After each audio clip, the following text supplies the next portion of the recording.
talk about the Super Bowl.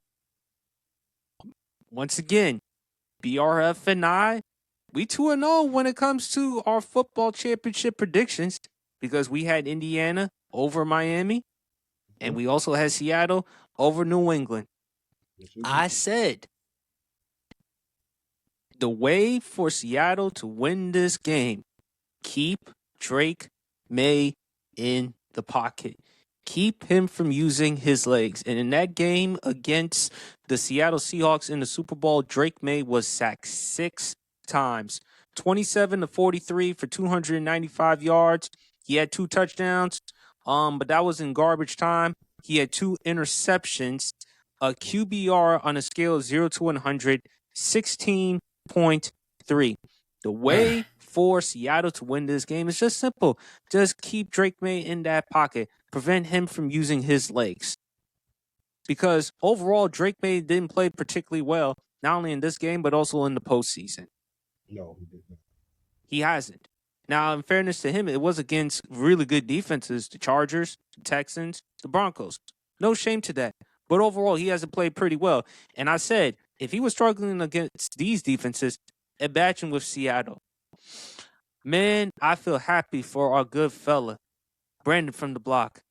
Still don't know how he and Champ look like brothers, or Champ looks like the father of Brandon. That's a story for another day. I'm sorry, they kind of look like. I mean, they kind of have the same face. We'll stick with brothers for this conversation. What is wrong with you with these pipe bombs today, man? What is wrong with you today? I've been watching too much Jim Cornette. Sue me. But yeah. Drink on that. But when I look at Seattle, Champ, about to say, if we talking about father boy, Champ was in it to Papa Rosa Rolling Stone days. I don't think we need that one. No, come on, we don't want Champ, and we don't want Papa Champ and Mama Champ getting on after us. And plus, you want to bring my mama into the equation to defend her son? No, we don't want that. There's going to be some furniture moving. We don't need that. Dun. But anyway, well, you did say you need new friends. But anyway, as I was saying, congratulations to Brandon from the block and the Seattle Seahawks. 11 years since Super Bowl 49, when, of course, the unexplainable play with Russell Wilson throwing the football and then Malcolm Butler with the interception. Their defense, man, they were consistent. Was it the most exciting Super Bowl game that we saw? No, we didn't. It wasn't the greatest Super Bowl performance, but I loved it because, again, the defense is getting their love. But it wasn't all Drake May's fault. Hey, big fella, I'm sorry. Will Campbell, 14 pressures? Now, again, you are a rookie, but they did draft you with the 4th overall pick, if I'm not mistaken. They drafted you to be the protector for Drake May. And then he kind of tried to use an excuse by saying, well, he brought up an injury, but then he said he wasn't going to use it as an excuse. Well, if you're not going to use it as an excuse, why bring up the injury? Face it, you went up against a better team. Leonard Williams, DeMarcus Lawrence, Champ, what did I tell you with the Dallas Cowboys? When you move on from the Dallas Cowboys and when you go to an organization with structure, hey, you can say, hey, that's on the players, but at the same time, that's on Jerry as well because of the atmosphere that you created. But when I look at the Seattle Seahawks, I also said Kenneth Walker for Super Bowl MVP. And he was running that football. Sam Darnold didn't need to play spectacular. All he needed to do was just one thing only. Just protect the football. I don't ask anything more from you, Sam Darnold. You've done exactly your part. You were phenomenal in that NFC Championship game. It would have been a lot better if you played just as well in the Super Bowl like you did in the NFC Championship game. But I didn't need Sam Darnold to do that. All I just needed to do was rely on my defense, going after Drake May. I just need Kenneth Walker to run the football. I just need y'all to play consistent. Don't make any mistakes. Seattle, Baltimore, y'all fumbled the bag by letting go of Mike McDonald. First year, head coach, winning the Super Bowl, one of the best defenses. Man, Baltimore, y'all really fumbled y'all bag, man. And it tells you a lot about coaching. Sam Darnold. You know, during your time in New York and Carolina, you were labeled the bus. Although I thought it was unfair that you were labeled a bus during your time in New York because A, you didn't really have that much talent to work with. B, you had Adam Gase as your head coach. It's pretty obvious that you were seeing ghosts. C, the New York Jets still haven't gotten their shit together. Matter of fact, at one point, Woody Johnson, Madden ratings. Of all the things you can evaluate players for, Madden ratings. Then you went to Carolina to compete with Baker Mayfield. That didn't work out. But you learned from Kyle Shanahan during your time in San Francisco and in Minnesota. Hey, Minnesota, you also messed up as well because you did have Sam Darnold, who was balling in 2024, but you wanted to move on and go with J.J. McCarthy. You look at that QB class in 2024, Baker, number 1 overall pick, who also turned around his career. Let's give love to Baker Mayfield as well. Josh Allen, in my opinion, he's going to go to the Hall of Fame. Lamar Jackson, he's going to the Hall of Fame. I believe he's the first ballot, in my opinion. But Sam Darnold, you want to talk about comeback stories, and became the first USC quarterback to win a Super Bowl. For all the slander and criticism that he's received, major kudos to him. Jackson Smith-Njigba, even though he didn't play particularly well in that Super Bowl game, hey, Christian Gonzalez, I told you, champ, why I wanted Washington to draft Christian Gonzalez. Man, he made some plays, but overall, Jackson Smith-Njigba had a hell of a season, won Offensive Player of the Year, made first team All-Pro. Kenneth Walker stepped in after Jacques Chardonnay got hurt. He played well. That defense of Seattle, Mike McDonald, obviously the offensive coordinator, who's now going to be the head coach for the Las Vegas Raiders. Kudos to him. And I think they're going to draft Mendoza, champ, because they have enough money in cap space, and he is an offensive guy. So you got to give him somebody to work with at that talent position. I just hope that the Raiders, to your point, they don't sabotage Fernando Mendoza because he is a great kid.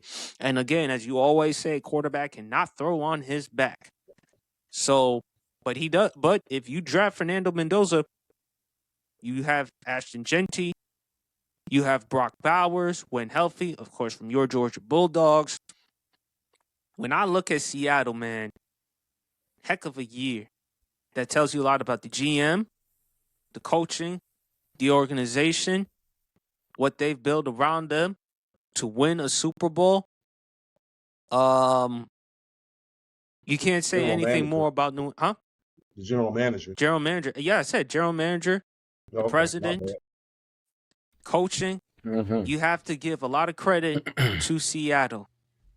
They got to this point. All I said was for them, just keep Drake May in that pocket. As for New England,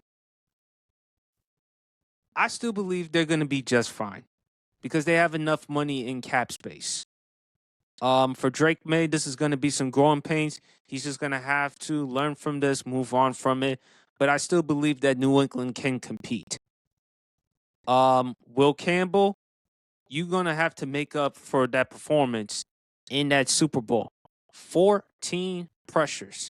Now, again, you are a rookie, so I will give you the benefit of the doubt. There's no shame going up against that Seattle defense. Mike Vrabel is their guy. He's their type of head coach. I think they'll be fine. Stephon Diggs, we'll leave it at that. Champ wants me to be nice. I'll leave it at that. But at the same time, we'll go from there. But we can see Champ's reaction.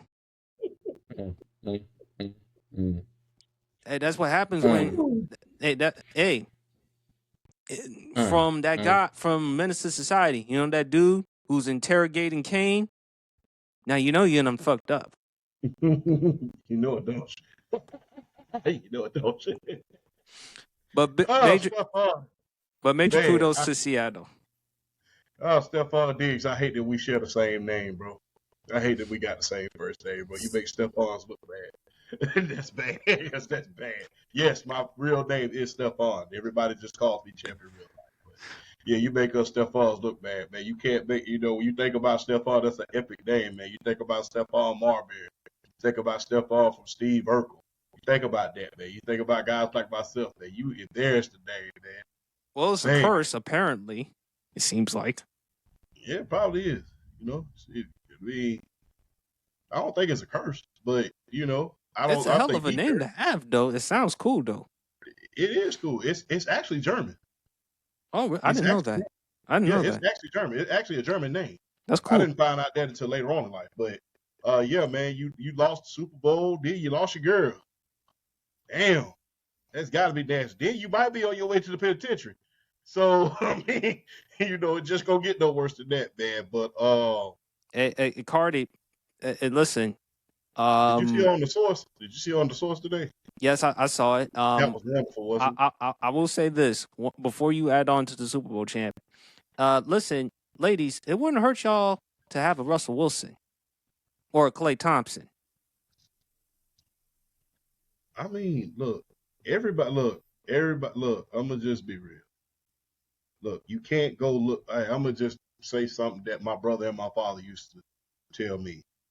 If you're trying to find angels, you got to go where angels are. If you're gonna find the demon, if you're trying to find the devil, you got to go where the demons is. So you might want to reroute where you're going if you keep going in that direction. And look, there's another old saying down south that you can relate to it, BRL.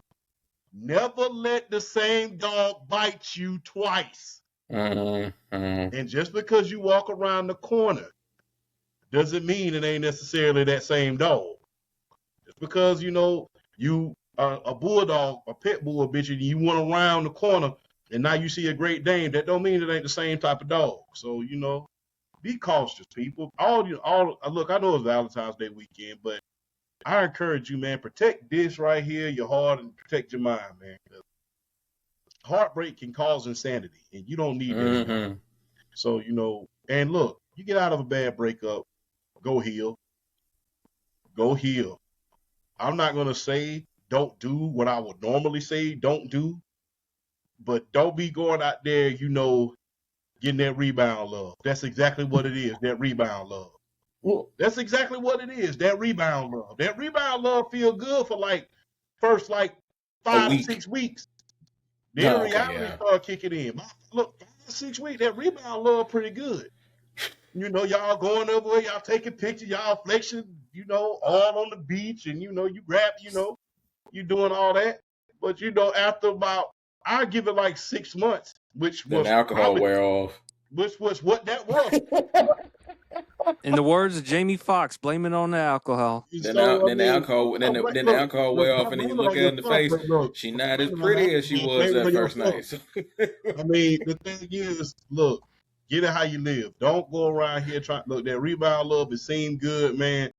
You're healing up, and everybody want to go out there, get theirs, man. I'm finna go out here and start acting wild and wild. And it's even worse now for her because, now she got a little souvenir. So, be careful, man, And the thing is, everybody was wanting, and the thing that kind of bothers me the most is, you see it in a repeat cycle, whether it be with dudes and women. Everybody warned her about it, because I remember, I would never forget this right here. Remember when he was on the Minnesota Vikings, right? And then they had a camera crew came in. I think it was part of their social media team. And they said, which one of your teammates would like least to date your sister? Everybody was saying Stephon Diggs. Everybody said Stephon Diggs. It was pretty obvious. So, I mean, he'll play a player, but Yeah, I remember exactly what you're talking about, boy. Everybody on Minnesota said Stephon Diggs. Oh, champ. I saw that video, champ. Damo from Player's Choice. I Yeah, was checking out one of his streams and he showed the video, and I'm like, yeah. I mean, look, everybody told you it was a snake, but you still let it bite you. You know Mm-hmm. what I mean? But you let the snake bite you probably because of the snake, but you just never know. But anyway, thoughts on the game, big fella?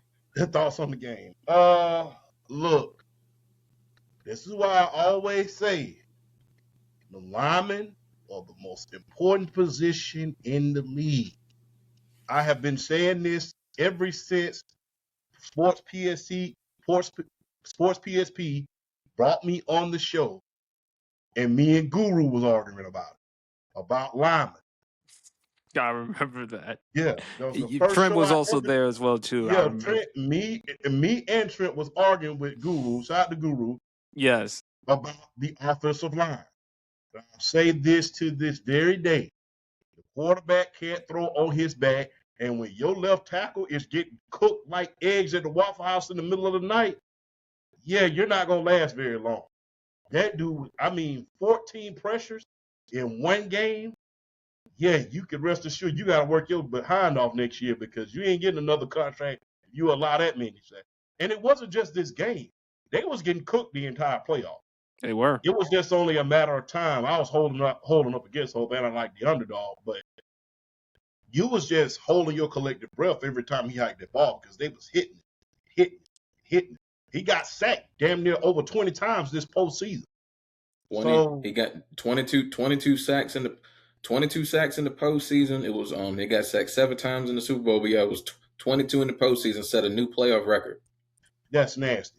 And like I said, all of it wasn't his fault. A lot of it because you can't get any protection from your offensive line. That's why I always say offensive line is the most important position in the league. Look how the acquisition of Joe Thuney, changed the course of not just the Chicago Bears, but for the Kansas City Chiefs. Mm-hmm. Because their biggest Achilles heel in the season was the offensive line. Joe Thuney's old spot, as a matter of fact, was getting destroyed. Exactly. You having a great offensive line can sway you into contention instantly. So never discount that O-line. I know the big guys up front, it ain't necessarily the glamour position. If you walked into some of them at the store, even with their jersey on, you probably wouldn't recognize them. They get very, very little praise, but they get all of the blame, especially when you have a Super Bowl like this. To add on, big fella, Campbell's 29 pressures allowed were the most in a single postseason during the next gen stats since 2016. Nasty. And yes, New England Patriots rookie left tackle Will Campbell struggled significantly in the 2026 postseason, allowing 4 sacks across 4 games. He allowed 14 pressures and 2 sacks in the Super Bowl alone, contributing to a total of 21 sacks taken by quarterback Drake May during the playoffs. Nasty. Nasty work. That's why I come out say quarterback is not the most important position. It's that offensive line. I've seen way too many teams with mediocre quarterbacks and great offensive line win Super Bowl. Like I said before, we've seen a dynasty. Well, I won't call them a dynasty.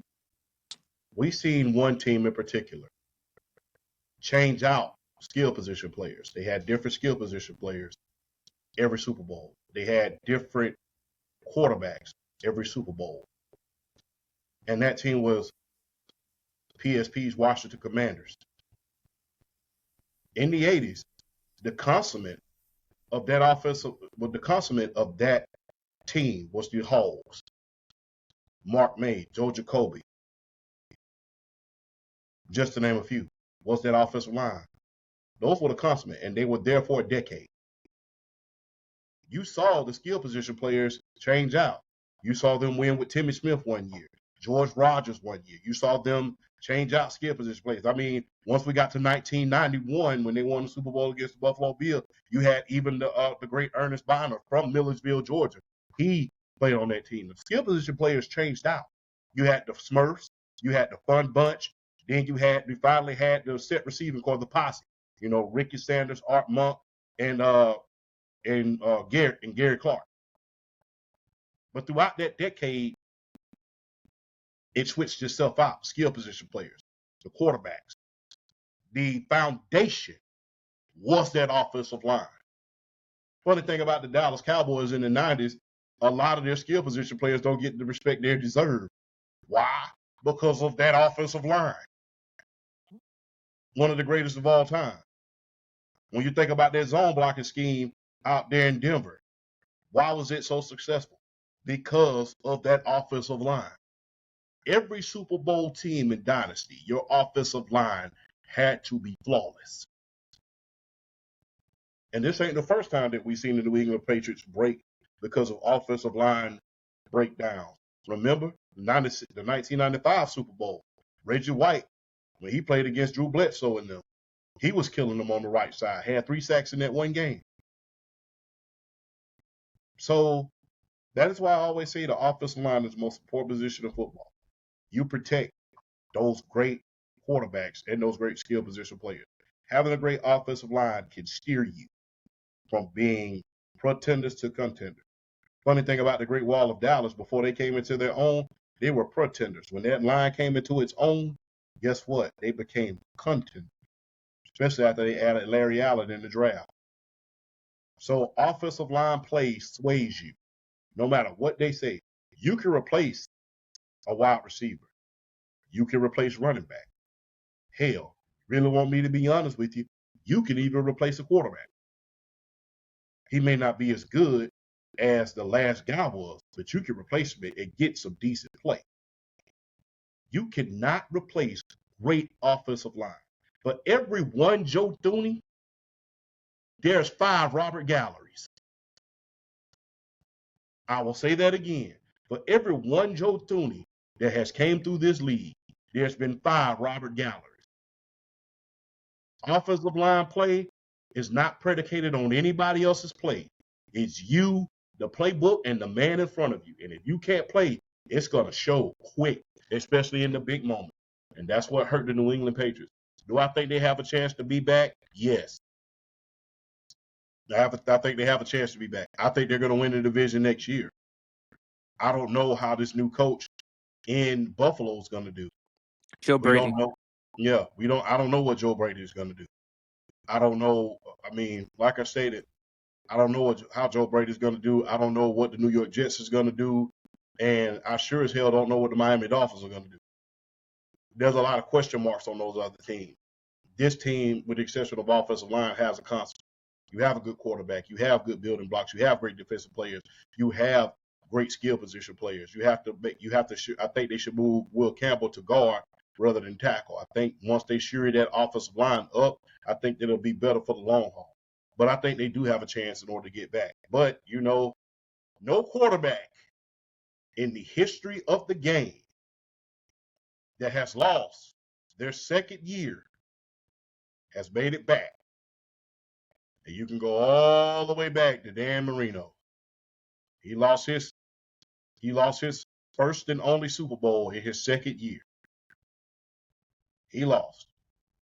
Colin Kaepernick. He lost. And the list goes on and on. No quarterback that has ever made it to a Super Bowl in his second year and lost has ever made it back. So they want to make it back, then they got to find ways in order to do so. Now, to his credit, I don't think he's going to have as much competition as those guys did before him. To Colin Kaepernick's point, you still had the Legion of Boom and a lot of other teams within their division in order to deal with. Dan Marino, as his team was going up, the Buffalo Bills was flying up.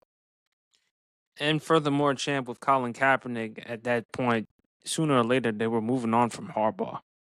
Yeah. So, and yeah, they had to move on from Harbaugh, which I think was a mistake. I agree as well. They was able to come back from that, but got to serie up that offensive line. Everything else is pretty much in its place. And not to mention, you have cap space. So they're still going to be fine in that regard. So it's going to probably take them a minute for them to get back to the Super Bowl. And that's why I said, champ, even though you mentioned Josh McDaniels and Mike Vrabel, yes, they've been there, they've done that. But I also mentioned to you with this young roster, this young team. And Will Campbell was the latest example of it. BRF. Honestly, I feel that game like when I was looking at that game and I did my video and I wanted to put my analyst kind of hat on to kind of see how I felt was gonna, were gonna be the keys as far as like each team winning that game. I think the biggest takeaway for me was Kenneth Walker and how he played from first quarter to fourth quarter. Granted, Seattle didn't necessarily run a lot of play action, which I thought was going to be important for them because, like I said, and like I said in our pod, last week leading up to the game, Sam Darnold had the second highest passer rating in play action, and had the fourth most passing yards in the league on the play action pass. So I felt like it was vital for New England to really slow down Kenneth Walker III and really allow for trying to make Sam Darnold beat you without the threat of the play action, traditional passing game. But Kenneth Walker got hot, and he got the hot hand, and it was just no stopping him once he got in the rhythm. Once that offensive line got in the rhythm, it was just no stopping him. That Seattle defense, that's one of the great defensive performances we've seen in the Super Bowl in a long time. Probably going back to that Super Bowl 53 with the Patriots and the Rams in that low scoring game. But what the Patriots were able to do to the Rams and Jared Goff and Todd Gurley in that game, probably the best defensive performance we've seen probably since that game.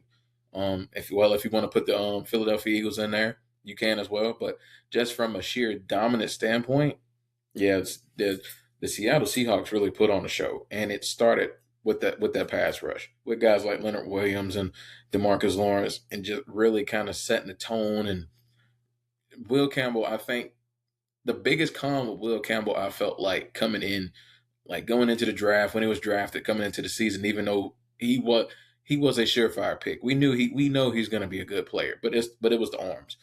It's the arms, and it's the arm length. It's having the short arms, and when you have arms his length, it's like you can't really start. You gotta have your technique on point. You can't really start.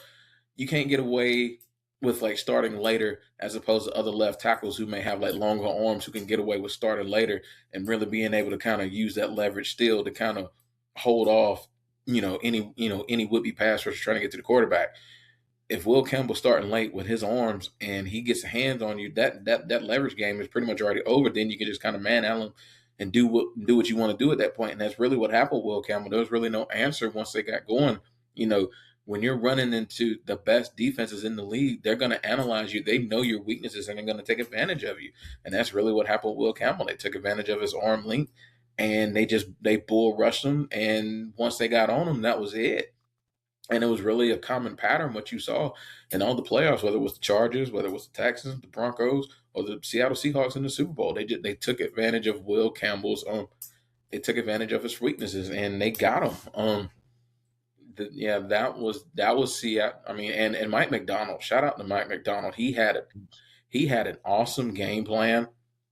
If I'm not mistaken, he's the first head coach to win the Super Bowl calling the defensive plays. If I'm not mistaken.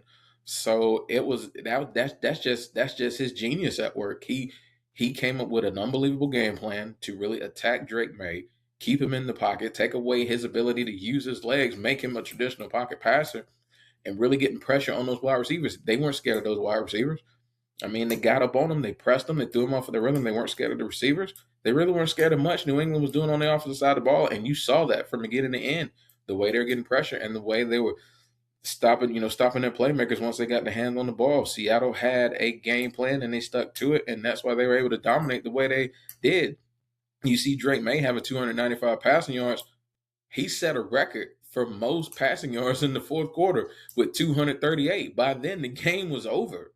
The game was over at that point. It was 19-0 at one point, and then he started. The best throw that he made was like in triple coverage, and then after that, he connected with Matt Collins on that touchdown pass. But once he threw that second interception that led to the pick six, it was over. Exactly. Yeah, it was a wrap at that point because at that point you're trying to play catch up, and a defense like the Seattle Seahawks who thrives in pass rush, who thrives in getting to the quarterback, that's how they want to do it. They want you down where they know you have to pass the ball, and they can pin their ears back and go at you, and that's really what they did midway third quarter and on when they had a big lead, and even when they were getting into a rhythm, it didn't take them out of their game. They kept doing what they were doing. They were still able to attack them, and then it ultimately led to that game sealing interception with about 5 minutes to go in the game. And from there, it was Kenneth Walker running the ball, wearing the New England defense out, ultimately winning Super Bowl MVP. That game pretty much went about as well as it could have gone for the Seattle Seahawks, and about as bad as it could have gone for the New England Patriots. And another thing, and we talked about this on our pod, Josh McDaniels had a bad game plan. I did not like the way he was calling offensive plays in that game. Like, he didn't use enough Travion Henderson. He didn't make an effort to allow Drake May to use his legs early in the game.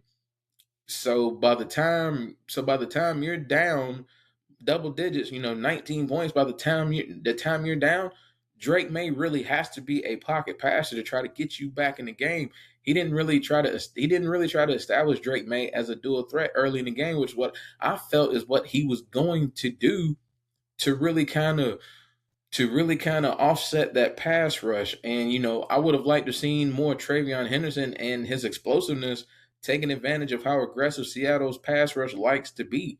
You're running quarterback draws, you're doing RPOs, you're doing bootlegs. They didn't do enough to take advantage of the they didn't do enough really to take advantage of Seattle's pass rush. So by the time you're in late third, fourth quarter, you're having to throw. There's really nothing you can do. You just at that point with a pass rush as good as Seattle's, you're just praying that Drake May can get the ball out on time. And they were rocking him from pillar to post. I mean, I hope it doesn't break him. I don't want it to break him. I feel like a guy like Drake May can come back from a game like this. He's still young. This will be year 3 for him. I see him rebounding after this and really kind of putting his flag back into the ground as far as like what this team is going to do in the future in terms of competing for AFC East championships. They should be the favorites to win the AFC East coming up in 2026. We know the Jets are going to be trash. We know the Dolphins aren't going to be good. The Buffalo Bills are probably one of the more enigmatic teams in the league in terms of what they're going to be with Joe Brady as a new head coach. I mean, he's a good offensive coordinator. What are you going to do as a head coach? What are you going to do as the man when everything is like on your shoulders? That's a completely different animal, and that's a completely different type of burden. I And definitely see. and not only that, the Go rest of ahead. the AFC, because again, Mahomes, we got to wait and see how he comes back from the ACL injury. Right. I do Exactly. think bringing in Eric Bieniemy will help as opposed to having Matt Nagy. When you look at Cincinnati, the thing that's been consistent with them, high-powered offense, but they still have issues with that offensive line, and we know about their defense. And with Baltimore, we got to wait and see because just like with Josh Allen, just like with Lamar, I mean, has the Super Bowl window for them have been closing? I mean, the only team that seems like that's in New England's way is Denver. Because Houston, they have the defense, but man, CJ Stroud, boy, he let me down. And CJ Stroud, yeah, CJ Stroud. Like, I feel like Houston could be in that tier with the Denver Broncos for the next 3 to 5 years, but it's all on CJ Stroud. If CJ Stroud can get back to that rookie year he threw for 4,000 yards, was just showing out week in and week out. If he can get back to a semblance of that they with would have that oh they defense, yeah, we would have that would be the first time in franchise history for them to get to the conference championship. And mm, then Justin Herbert, I don't want to use I don't want to use the term playoff choker, but when it comes to him, I think it does apply because I he's think come at up this stage short. with Justin, yeah, I think at this stage with Justin Herbert, I mean, you can't keep letting him off the hook I with these can't. performances in the playoffs. You can't keep letting him off the hook. Granted, I mean, you look at that New England game. Yeah, I mean, people say, well, his offensive line was hurt. Well, those guys were out all year and they still got to the playoffs. So I mean, you can't really use the offensive line. He was playing with that offensive line all year. He still put up good numbers, and they still almost won the AFC West, and they still got to the playoffs. So you can't. necessarily use the offensive line as an excuse when he played with that line all year. But I think New But England yeah, has a good enough shot because when you look at Kansas City, to Champ's point, with the offensive line issues, they have to address that. And plus, they also have to address the wide mm, receiver position. And they also have to address the tight end. Matter of fact, it's even reported that they may try to look at Kyle Pitts or they may try to look at David Njoku because Yeah. it's been reported that he wants out of Cleveland. oh yeah, So Chiefs got to figure out something with that. Baltimore, in the meantime, new head coach, new defensive coordinator. It's going to take some time for Baltimore to get back in Buffalo. Joe Brady with Josh Allen. Yeah, it's there, but at the same time, has the Super Bowl window have been closed for Buffalo? Because they've had chances. This was supposed to be Josh Allen's best opportunity for them to get back to get to a Super Bowl, at least. So to me, it's New England, and I think Denver, because I've said it before. Say what you want to say about Bo Nix, 8-game winning drives. Had Bo Nix had played in that AFC Championship game, I believe that Denver may have won, and they would have checked into the Super Bowl. And it would have been interesting to see who would have won that game between Seattle or Denver. And if it came down to Bo Nix, would I be surprised if Bo Nix delivered a game-winning drive in the Super Bowl? Probably not. It seems like the big moments with Bo Nix, he's not afraid. He lives up for it. That's not to say that Bo Nix is an elite quarterback or anything like that. Please don't get it twisted. When it comes to big moments and big situations, he shows up. Drake May did not play well. The offensive line, Will Campbell. Josh McDaniels, he should have done a better job getting Ramondre Stevenson and Travion Henderson more in the passing game and with the running game. He should have used Drake May more, to your point, BRF, in the running early in the game. Seattle did his they part. really Just should take have. away the running game away from Drake May. And when you look at special teams, boy, the punter from Seattle. I mean, yeah, He's the best punter. He's the best punter in the league. He's the best punter in the league. yeah, Michael Dixon is insane. yes. And there were some opportunities, and Drake May was missing some throws. Even Chris Collinsworth was killing him. Like, some of the throws that he had, he could have made, but in the end, you just got to give credit to Seattle. I mean, the only person from New England had won that game and would have won Super Bowl MVP, I was giving it to Christian Gonzalez. Oh, same Yes. here. Easily. How the way He he would have was playing easily won defense. that. Yeah. But I don't mind Kenneth Walker winning it, but if you wanted to give it to somebody on the defensive side of Seattle, I wouldn't be mad at you if you done that. Because how the way they were playing defense in that game, man. I think if you And I had to go predicted it was going to be low scoring. Because again, it yeah, was like 19-0. Even you, Champ, and BRF, y'all predicted a high scoring game. I would say at least 19-16. Yes. I was giving it 28-24 because I was at least expecting New England's offense to really develop a rhythm early and kind of do what we were talking about leading up into the game. Like, and you brought it up again, PSP, as far as getting Drake May involved early as far as his ability to run with the football.